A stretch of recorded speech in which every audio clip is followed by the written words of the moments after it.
Hi guys and welcome back to the Mighty Blues. My name is of course Cameron and welcome back today to another live stream. It is Friday. I hope you all are doing well. Hope you all have had a fantastic week and are looking forward to a bank holiday weekend. I only remembered it was a bank holiday weekend about 25 minutes ago, so I'm significantly happier now than I was an hour ago, I'll tell you that. Everton, of course, playing Brentford away from home tomorrow afternoon. This is the game preview to that game, Brentford versus Everton in the Premier League. 3 p.m. kickoff, of course, down at Brentford. I will be making the trip myself, leaving extremely early, almost sickeningly early in the morning to get down to around London. I know it's somewhere around there. I don't know if it's exactly in London, but it's certainly around that area of the of the country, to get down there in time for the 3 p.m. kickoff. Brentford, of course, have had a sort of average start to the season, I suppose. 3 games played, of course, like everybody else. 1 win, 1 draw, and 1 loss. So a very sort of neutral start to the season, we should say. Obviously, drawing with Leicester City on the opening day, of course, 2-2, coming back from 2-0 down, I believe, to get that point. An absolute hammering of Manchester United on the second day of the season, of course. A one that I'm sure we all watched extremely closely. 4-0, an absolute demolishment of Manchester United. They were 4-0 up within 30-odd minutes, and that, of course, was the last game that they played at home, which is a little bit worrying, considering Everton go there tomorrow with not the greatest away record in the world. They did lose last time out in the Premier League to Fulham 3-2, and they beat Colchester in the second round of the Carabao Cup on Tuesday night, same time that Everton, of course, beat Fleetwood Town. So, again, Brentford certainly a team that can cause problems. Obviously, Thomas Frank's side, second season in the Premier League now after what was a successful season for them last season.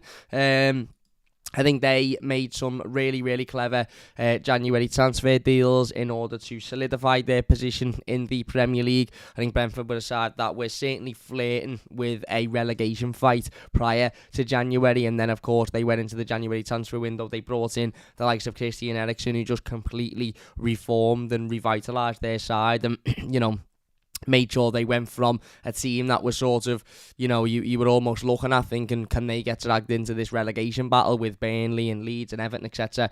Christian Eriksen's quality and ability made sure that wasn't the case. They took a risk on him. That risk paid out massively. They ended up finishing comfortably up the table and obviously surviving relegation comfortably. But then, of course, they have lost Christian Eriksen this summer, and he has gone to Manchester United. So a different Brentford side. They've still got a lot of quality within there. They've got the likes of Ivan Toney, who I think if you were to ask an Everton fan, out of every Brentford player, who would you want to Everton to sign? I'm pretty confident in saying at least 99.9%, maybe even 100% of Evertonians would say Ivan Toney. He's a proven goal scorer. He scored goals in the Premier League. He had a decent goal scoring season last season. Obviously, he takes their penalties and stuff as well. This fixture was decided by a penalty last season when Everton travelled down to Brentford in a game that Everton should have also had a penalty in. Ironically, obviously, we didn't get it because why would we ever get a penalty? But Brentford actually done a double over us last season. As I said, Ivan Toney, fantastic goal-scoring forward, proving he can score goals in the Premier League. Josh Da Silva, who didn't have the greatest season last season, but has started this season really positively. Keane, Lewis Potter, who was somebody that was linked with Everton during the summer, obviously he's there. Brian Mwambu as well, who is again, a really solid forward goal scorer. Ben Mee, of course, joined in the summer as well. Pontus Jansson. They've got a lot of names there of players that mightn't be, the prettiest in terms of, you're looking at them on paper and thinking, oh my god, they're amazing, but they're effective, and ultimately they're capable of turning up and beating sides, and they showed that only a couple of weeks ago when they absolutely demolished Manchester United. Josh Da Silva scoring in that game, a hand by David De Gea with some of the worst goalkeeping I've ever seen. But Ben Mee and Brian Mwambu getting goals in that game as well. So These are, this is a very, very, very difficult game for Everton Football Club. I think that goes without saying. It's a very, very difficult game for Frank Lampard. Thomas Frank I think, is a really, really good manager. I think he's settled the side really well since coming up to the Premier League. Whether or not they'll have, a successful season this season is to be seen, but they've certainly started, I think, probably better than you would have expected. They showed a lot of spirit to come back in the game against Leicester and ultimately, get a point from that. I believe they were behind in that game. Let me just make sure I haven't got that one completely wrong. I don't want to have completely cocked that one up. They were behind in that game 2-0 and managed to come back and take a point away at Leicester, which isn't an easy feat. Obviously, the demolishment of Manchester United was their last home game, so I think that's the one that Frank Lampard and Everton will have been looking at closely, because that was the last time they played in front of their home crowd. It's obviously a very small, very tight stadium. It was an absolute nightmare getting a ticket for it. I have managed to get a ticket for it, but it was an absolute nightmare because it's such a small stadium. But that works in their favour, because it means that the atmosphere is times by 10, because it's a very sort of hostile, crammed in sort of stadium, and you're very, very close to the pitch there. So when those Brentford fans are making noise and creating an atmosphere, it's difficult for opposition teams to be able to deal with that. And we saw that last week with Manchester United, and we saw it on a number of occasions last season. Let's not forget this Brentford team beat Arsenal on the opening day of last season, and the atmosphere in that game was absolutely phenomenal. So it will be a difficult game for Everton. As things stand, Everton go in it with only Solomon Rondon as our only option as a striker. Now, of course, there have been a load of rumours today regarding Brighton forward Neil Maupay. Rumours suggesting that he is having his Everton medical today, and rumours suggesting earlier this morning that Everton are keen to get the deal over the line and the player registered before 12 o'clock noon in order to have him available for tomorrow's game. So as we said yesterday, any player coming in from abroad and in Europe would have had to have been registered by Wednesday because of work permits and visas and stuff like that. Any player coming in from the Premier League will have had to have been registered by 12 o'clock the day before the game, so 12 o'clock today. Now, just because Neil Maupay hasn't been officially announced as an Everton player yet doesn't mean that he wasn't registered by 12 o'clock today. Now, whether or not we find that out before tomorrow's game or whether or not we find that out at 2 o'clock when the team news is released, I'm not too sure. Whether or not Neil Maupay is even officially an Everton player, we don't know. As I said, the latest we've heard on that is that Everton were very, very keen to get that deal done, and he was having his Everton medical earlier on this morning. Whether or not they managed to get it done and get it over the line before 12, we will wait and see, either within the next 24 hours or so if he's announced as an Everton player, or when that team news comes out at 2 o'clock. But as things do stand at the moment, our forward options are looking very, very, very, very slim. We've got Dwight McNeil, we've got Anthony Gordon, who again, Frank Lampard said today he was in the squad today, and that he's our player. Basically said he's our player, he's got a good relationship with the fans.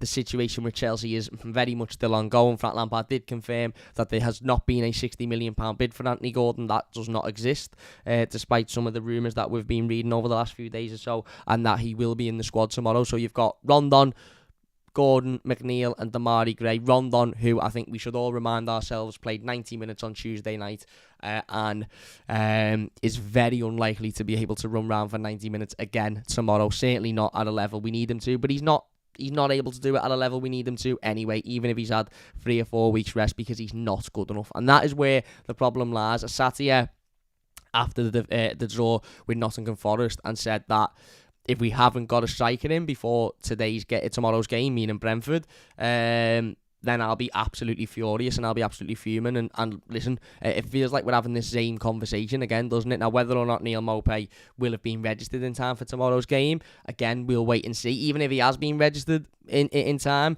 does that guarantee that he will start tomorrow? Absolutely not. He won't have had a training session at the football club. At most, he'll have had one, maybe half a day of training.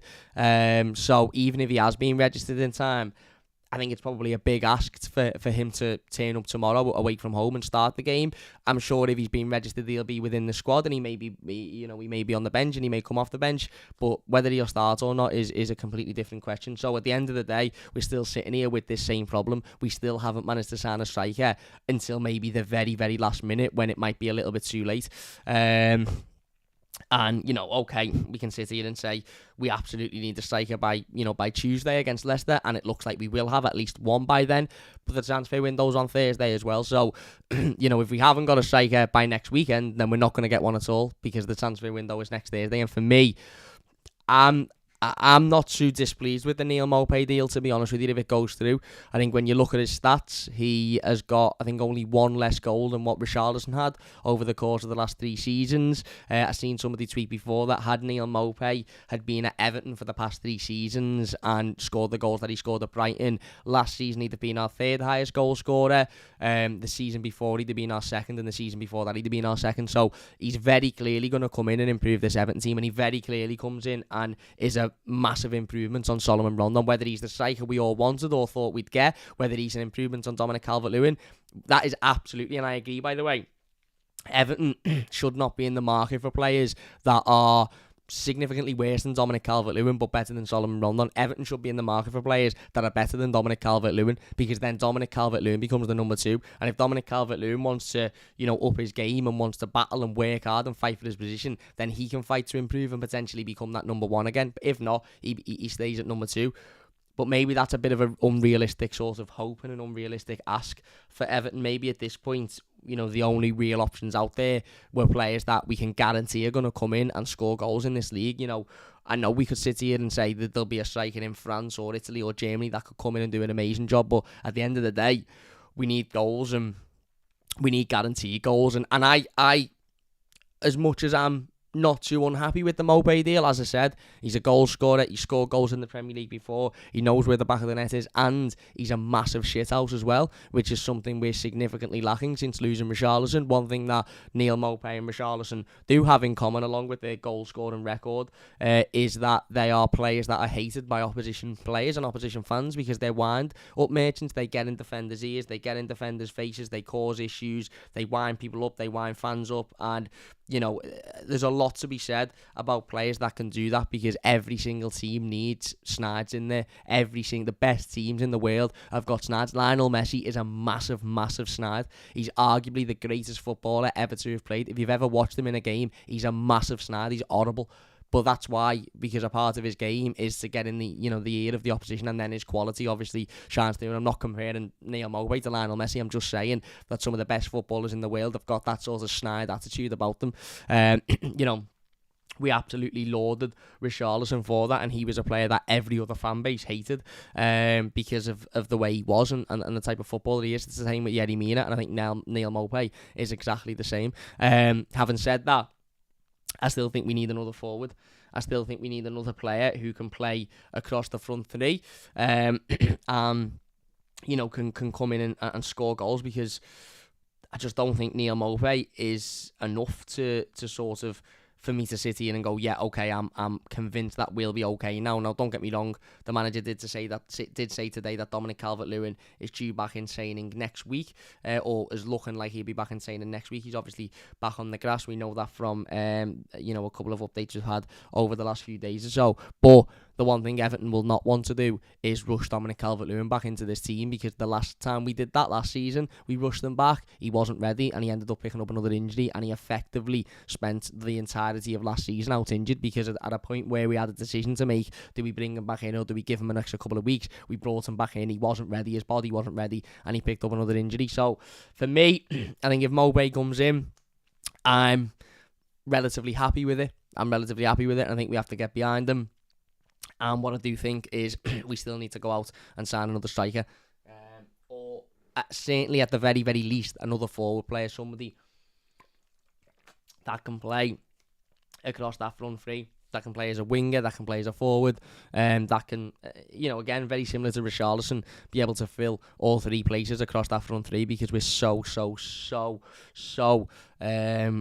short in those areas at the moment, especially given we've just let Dele go over to Besiktas. But anyway, the Maupay discussion and question will come at a different time.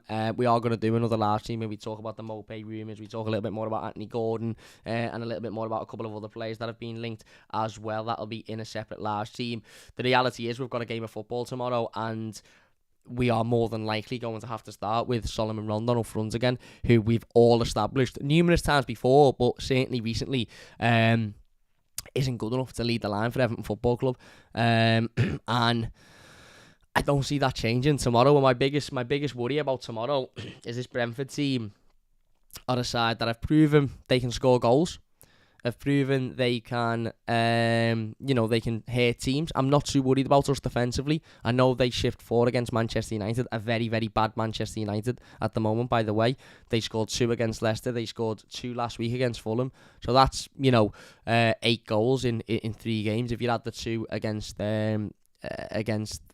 whoever they played in the cup the other day, Colchester, that's 10 goals in a matter of 4 games. That's when you compare that to Everton scored 3 goals in 4 goals in the same amount of games. So it will be difficult. I don't really worry about us defensively. I think Frank Lampard will go with the 5 at the back again because, if he's going to go with it at home to Nottingham Forest and away to, Fleetwood Town, then he's going to go with it away against a team that have scored a lot of goals already this season and have got a couple of forward players that are on form. My worry is that Brentford are a team that ship goals. Now, okay, they didn't ship any against Manchester United, but let's be honest, Manchester United were absolutely pony and didn't have many chances, but they shipped 2 against Leicester.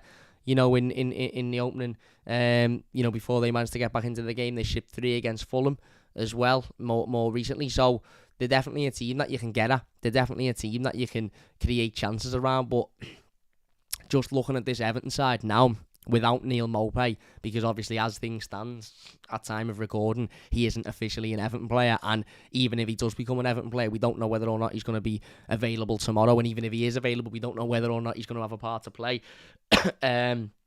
So my worry is where do our chances come from.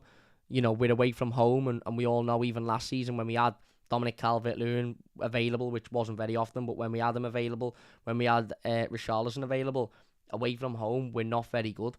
So, we're already at a disadvantage being away from home anyway, never mind being away from home with very, very little creativity in the side and a forward that can't score goals. And that's my worry about tomorrow is if we go 1-0 down, which is very possible because, as I said, they've got a couple of forward players that are on form and they've already showed this season they can score goals.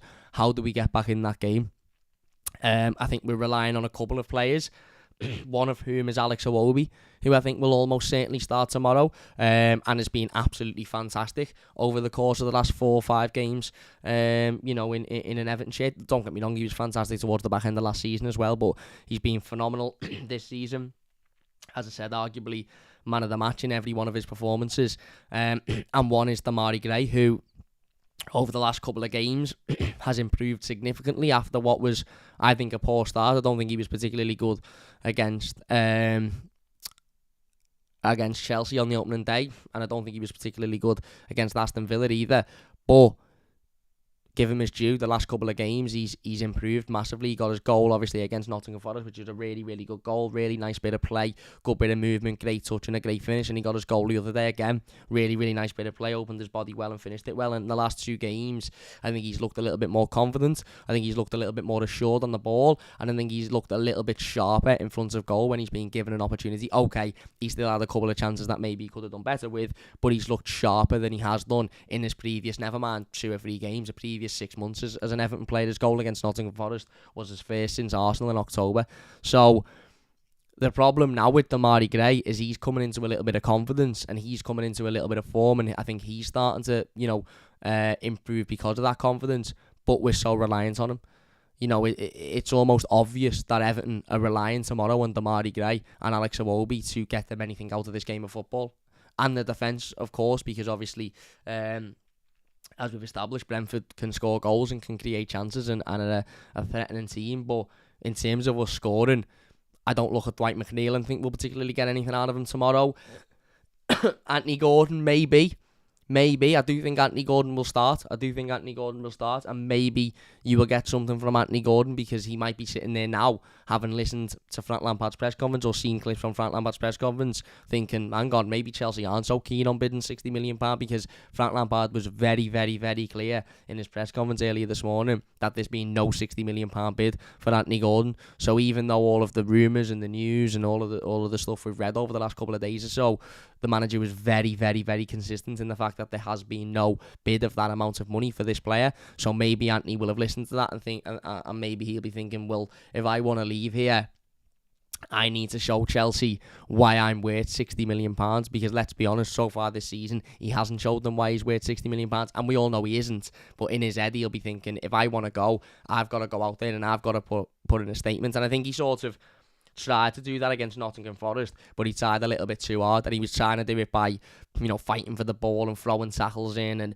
wrestling with players and running around and working hard and stuff like that. I think he needs to show it in front of goal tomorrow. And if Anthony Gordon scores, a brace tomorrow and Everton win the game, obviously it works for us because Everton win a game of football in the Premier League, which is one thing. Everton winning away from home is a completely other, different dimension, but also it'll work for him because he'll then be thinking, well, Chelsea will be looking at that thinking, this lad's the real deal. So that might work in our favour, but again, we're not talking about an Anthony Gordon who has done, has shown before that he can turn up in a Premier League game and rip a team to bits. He just hasn't been doing it because he doesn't want to. We're talking about an Anthony Gordon that so far we haven't seen that he's able to turn up in a game of football in the Premier League and single-handedly grab it by the scruff of the neck and score a couple of goals. So, that's my worry, is we're relying on a lad that is heavily rumoured to be leaving the football club, a lad that is only just coming into a little bit of confidence, and a lad that has got a lot of confidence at the moment but is playing in centre midfield.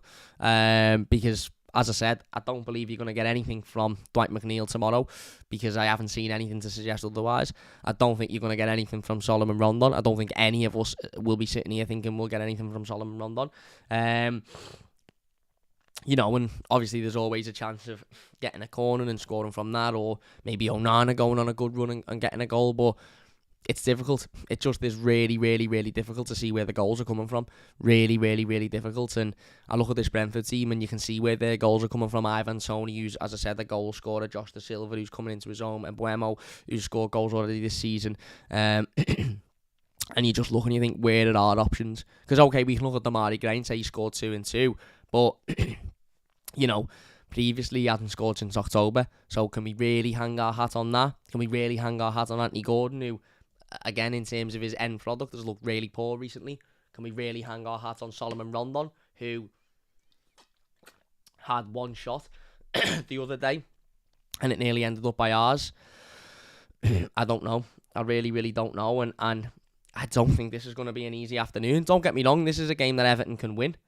Fulham have shown, okay, it was at Craven Cottage, and obviously, with different circumstances because Everton are away from home, but Fulham, newly promoted team, have showed that this Brentford team can be got at, and this Brentford team can be prone to conceding chances and conceding goals. Leicester proved it on the opening day, and Leicester have been awful this season, and they proved that you can get at this team and you can create chances, and they're susceptible to making mistakes and conceding goals.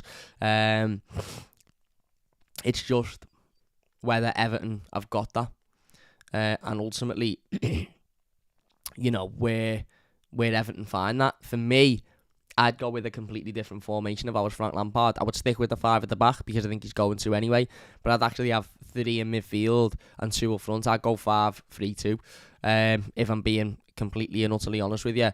I'd have Onana next to Iwobi, and then I'd probably... See, this is where it gets difficult because we haven't got Tom Davis in there now because he's out injured. The manager confirmed he won't be ready. The Corey still isn't ready. So we haven't really got the option, have we, in midfield? Okay, you could maybe put Holgate in there, but then you'd have to put Keane at centre-back, and I think Mason's done a really, really good job in that back 5 at centre-back recently. So preferably you'd have 3 in midfield, but we haven't really got another option there. Kabaman's going out on loan. He's already in Turkey, confirming that. So he's off the list. Gomez is absolutely shite. So he's off the list. We haven't got anybody else. So, again, we've been left, and Frank Lampard has been left in a position where the team news is rather predictable for me tomorrow because we just don't have any options. We just don't have any options. I mean, Damien says Davis is in contention to start. I highly doubt Tom Davis will start tomorrow. If he was fit to start, I'd have him in there next to Iwobi and Onana. And I'd have Iwobi as the player that runs around and does all the hard work and wins the ball and does what he's been doing brilliantly. I'd say to Iwobi, you don't change your game. I'd have Davis in front of the back line doing the sitting. Maybe you could say Alan in there, potentially. And I'd have Onana a little bit further forward, trying to break into their half, win fouls as he did on Tuesday night, create chances, etc. And maybe if Davis isn't ready, maybe Alan can do that sitting role, and maybe Alan will work better because he's got 2 other players rather than 1 other player next to him. But it would allow us to have, I think, Damari Gray and then probably Rondon up front. And yes, it would mean McNeil and Gordon miss out, but that is what it is. I'd rather have the extra man in midfield, to be honest with you, because I think this game could be won or lost dependent on how active our midfield is tomorrow. But the reality is, as I said before, does anybody look at this Everton team and think this is where we're creating chances from? We are hanging our hat on Damari Gray to have a 3rd good game on the bounce, and he hasn't done that for Everton so far since he's been here. Or Anthony Gordon showing his worth, or Rondon magically tomorrow waking up with a new pair of 40 boots that make sure he scores goals, which isn't going to happen.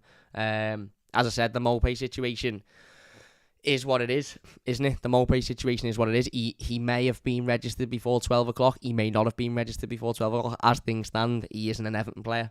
So we can assume that he won't be playing tomorrow. He might be involved if he has been registered. Whether or not he'll start is a completely different question, because he won't have even had time to meet his teammates. Even if he is involved, he'll have literally met his teammates on the way up to Brighton today. So again, you could say, well, he's already played in the Premier League this season, so his job is to be there and score goals. I don't think it quite works like that. So the title of this team is a must-win already, and that's more of a question rather than a statement. For me, we can't really afford to lose this game. Alex says must not lose, must win is asking too much for the team. Right now, must defend like there's no tomorrow, play with a realistic goal, not to concede. I think that's a good point. The reality of the situation is Everton need to win a game of football quickly in the Premier League, because we are now 4 games in without a win, 3 games in without a win. And our next home game is against Liverpool, who, have been in absolutely dreadful form and have looked really poor at the moment. But what are the odds on Liverpool still being in that form come the Merseyside derby in a couple of weeks? Very, very, very slim. Everton have then got Leicester away from home on Tuesday before we play Liverpool next Saturday. So, yeah, it's getting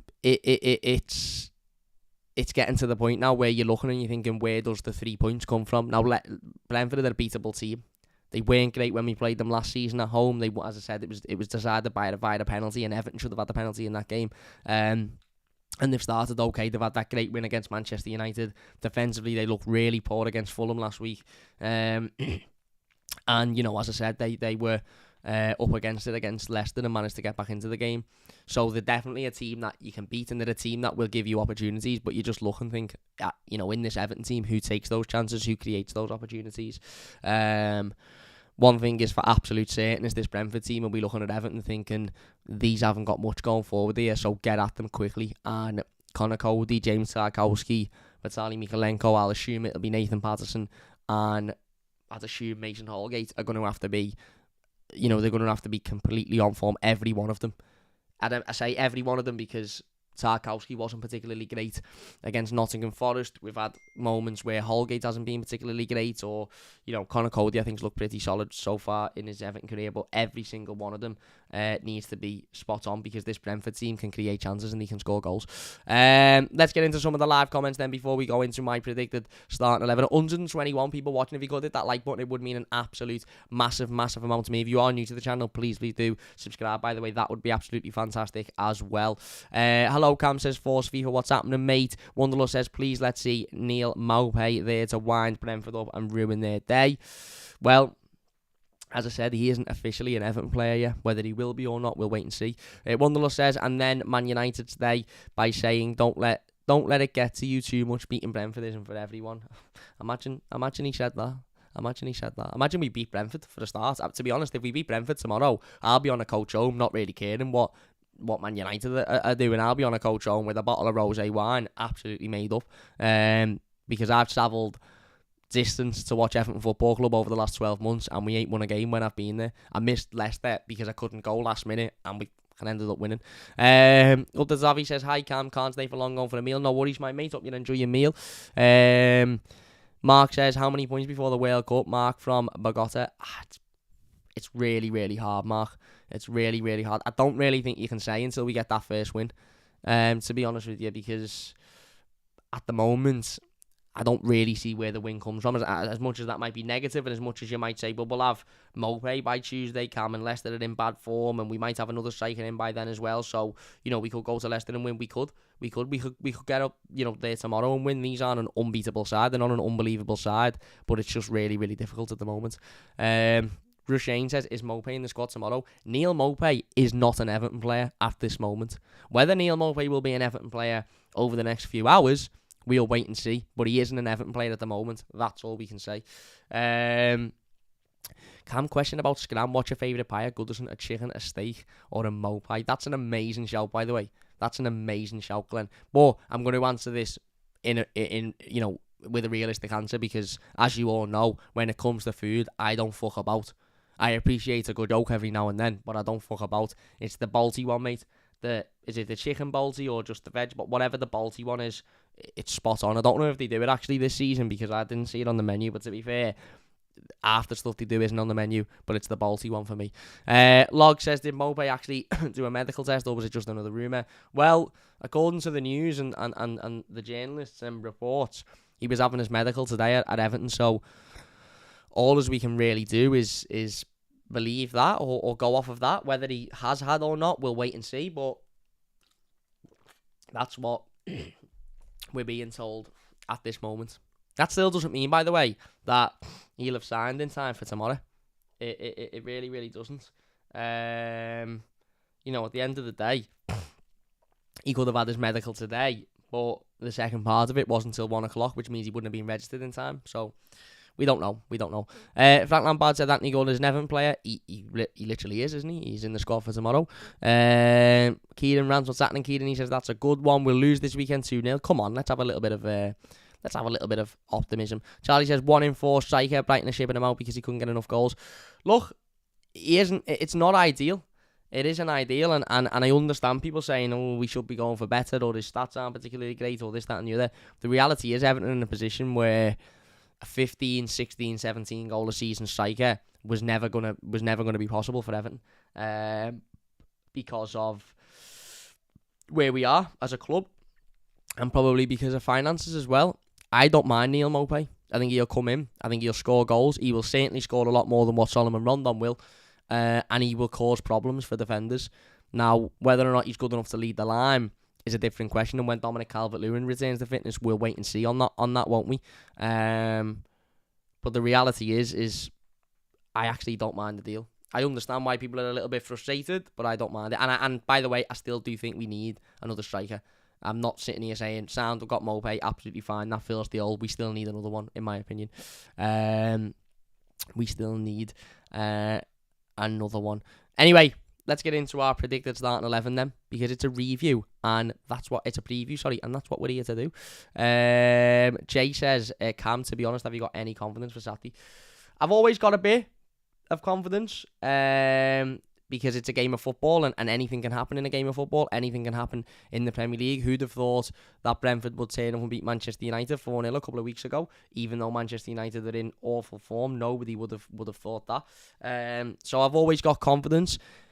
Whether or not I'm sitting here thinking, yeah, we'll absolutely blather these tomorrow, no, but I never sit here and think that about any game. Everton could literally play a team full of lads who have just been picked from the local boozer, and I wouldn't sit here and say, yeah, we'll absolutely blather these, because that's just not what Everton do.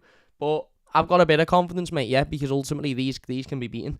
And if you've not got confidence and if you've not got hope, then what's the point? I certainly wouldn't be travelling 7 hours on a coach or whatever it is to go down there if I had no confidence that we'll get a result. I wouldn't. I'm not sitting here saying I'm confident we will, or I'm not sitting here saying we definitely will. But there's a bit of me that is confident that we can get something tomorrow. If it's not a win, I think put it this way: I'll be fuming if we don't get at least a draw. I'll be absolutely fuming. Which means that I'm expecting at least something out of this game of football. Anyway, let's get into the predicted starting 11 then, because I feel like this one may be one of the easiest predicted starting 11s we will ever do, because A, we've got no fucking players, and B, as I said, there's not many options, is there? So in goal, I'm going for Jordan Pickford. Obviously, Asmir Begovic starting the game against Fleetwood, but I do think Jordan Pickford will regain his place as Everton's number one, as he should do as well, because he is the number one, although Asmir done a decent job on Tuesday night. Ultimately, our number one is Jordan Pickford, and that means he will be in there. Back five, I'm going with the same back five that played against Nottingham Forest. Vitaly Mykolenko at left wing back, right wing back Nathan Patterson, and James Tarkowski, Connor Cody, and Mason Holgate in the centre. I don't think anything should change. Michael Keane was decent against Fleetwood, but we were playing a League One side, and I think Mason Holgate's been good enough in the Premier League games to retain his place. As for Connor Cody and James Tarkowski, they are absolute sets. Because Everton are going to need to be solid tomorrow. At the end of the day, although James Tarkowski's been a little bit, I think, rocky the last couple of games, Everton need to be as solid as possible because this Brentford team can cause problems. And as I said, don't get me wrong, I don't think if we go 1-0 down, we should give up or we should drop our heads. But we are at a point now with our forward situation where you're looking at it and you're thinking, if we do go 1-0 down, how do we get back into that game? Because creating chances and scoring goals at the moment is rare. And the fullbacks again. I don't think Vinagre done too bad of a job against Fleetwood, but I just don't see him starting. I think Mykolenko will be back in, and Nathan Patterson should absolutely be back in because I thought he played quite well against Fleetwood and has played quite well. Since the season started. If you are enjoying, by the way, please hit that like button. It does only take a second. If you are new to the channel, please do subscribe. That'd be great. In terms of the midfield, I am going to go with a two-man midfield because we haven't got many options. I don't think Tom Davies will be ready to start tomorrow, even though Frank Lampard said he's in contention and with fitness and stuff like that. I just can't see him being ready to start. I just can't see Frank Lampard taking that risk given how weak we are at the moment. I am going to go with Alex Iwobi and Amadou Onana. Onana obviously making his first start for Everton on Tuesday night against Fleetwood, and I thought he was okay. I thought he handled himself well. I thought he grew into the game at the beginning of the game. I think his passing was maybe a little bit off. I think he was maybe a little bit sort of off the pace, but the more the game went on, I think the more he grew into it, which was a massive positive. He was winning fouls left, right and centre. I think he was fouled something like 4, 6, 7 times, something like that. Which, again, if he can replicate that in the Premier League tomorrow and he can use his body to fall over and to win fouls and stuff like that, that will be obviously, massively beneficial for Everton because it breaks the game up, slows the pace down, and it will frustrate Brentford. Is he ready to start a Premier League game? I suppose that's the question, and I suppose the answer to that question is he hasn't really got a choice, because he's our only real option at the moment. I think throwing him in at the deep end might do him well. It done Vitaly Mykolenko well last season. He had a couple of off games, when he first come in, but then he settled in really quickly and he's been fantastic since then. Onana's got the physicality, he's got the size. He obviously has still got a lot to learn. He's got to learn that he hasn't got all the time in the world on the ball. He's got to learn that his passing needs to be a bit sharper, a bit quicker, a bit more accurate. But I don't really have a problem with him starting tomorrow. He might still seem a little bit raw and he might still make a few mistakes, but that's to be expected. Ultimately, we haven't got many other options at the moment. And Iwobi will play next to him. Listen, Iwobi has been absolutely fantastic recently. Absolutely fantastic. And he's literally the first name on the team sheet. So there's not even a conversation to be had about Iwobi. And then front three, I am going to go with Gordon, Gray and Rondon. Now, as I said, you maybe could put Alan in the midfield and go with the front two. Alan hasn't featured at all this season, so I don't see him featuring on tomorrow either. He didn't even feature on Tuesday against Fleetwood when you would have thought that would be the game he'd play. He didn't feature, so I don't see Alan playing tomorrow. Gordon, I think, will play, and as I said, for Anthony Gordon, I suppose his motivation is if he wants to stay, he needs to prove that he's committed and he wants to get his head down and work hard, and if he wants to leave, then he's got, he's just being told today, Chelsea haven't bid 60 million for you, lad, so if you want to move and they need to pay that money, you need to show them why they absolutely, will pay that money, and that may or may not be his motivation. Plus, he's a professional footballer, so he should turn up and do exactly what he needs to do anyway. Demarai Gray, as I said, I think we're a little bit reliant on him tomorrow because of his recent performances and his recent form, but Again, 2 goals in his last 2 games. He was very good last week against Nottingham Forest. Scored a goal, really nice finish, and he, ultimately won us the game the other night as well. So, again, hopefully he can, continue that run of form and continue, his confidence. And then Rondon, who I have absolutely no faith in whatsoever to do anything. But even if Neil Maupay is registered before 12 o'clock, I don't think he'll start. Will he come off the bench? I'd like to think so, because we probably will need him to. But I don't think he'll start. I don't think he'll start, if I'm being perfectly honest with you. However, what do I know? Maybe he will start, and maybe he'll score an hat-trick, and maybe he'll celebrate in front of his former club and say, up the Toffees, I love the Blues, is right. Who knows? We will wait and see. One thing we do know is that this will be tough. Brentford are a tough team to beat at home. Last time they played at home, they absolutely wiped the floor with Manchester United, so they're not an easy team to go away to and get a result whatsoever. Obviously, we went there last season and lost. They actually done a double over us, obviously winning at Goodison towards the back end of the season as well, a game that could have guaranteed Everton's survival. They obviously turned up and beat us there. So, yeah, it will be tough. It will be tough, but is this a game Everton can win? Absolutely. One thing we will have to be is so solid defensively. Not so solid as in the rap band from the 90s, was it? Early 2000s, 90s, I want to say. But so solid defensively, because these are a team that will create chances and will score goals if you give them the chance to.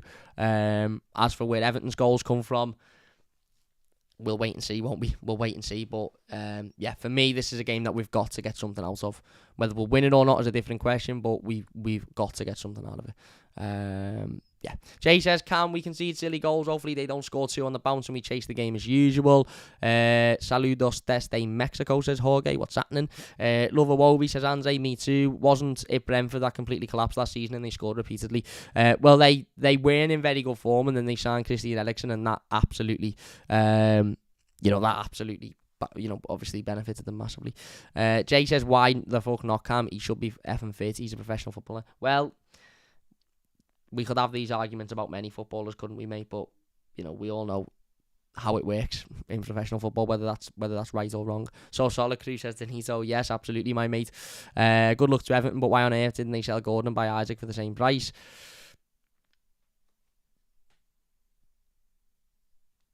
Yeah. Well, to be fair, Isaac's just gone for 70 million. We haven't been offered anywhere near 70 million for Gordon, so that's why. Hoping Iwobi keeps it going on. He's on fire. And Warrington on the bench, says David. I would expect it. Harvey says, when's Calvert-Lewin back? The manager said that they're hoping to have him back in training next week. So he said it'll probably be a stretch for him to be back for the derby, but he should be back for the fixtures after it. So we'll wait and see. Anyway, look, we are going to finish it there then. If you have enjoyed this one, please do hit that like button. A massive thank you to everybody for watching live in the live comments. I really do appreciate it. If you watch a YouTube video, get your thoughts down below and we will get involved with as many of them as we possibly can as well. Big game. As I said, I'll be down at Brentford tomorrow. Instant match reaction and player ratings will follow the game, so look out for those. And yeah, it's a big game of football. Whether or not we'll have a new striker, we'll wait and see. If we do have a new striker, as soon as that is announced, we'll be live on the channel discussing that as well. So big thank you all for watching. If you have enjoyed this one, please do leave a like, subscribe to the channel if you are new. Up the Toffees, and we'll see you later.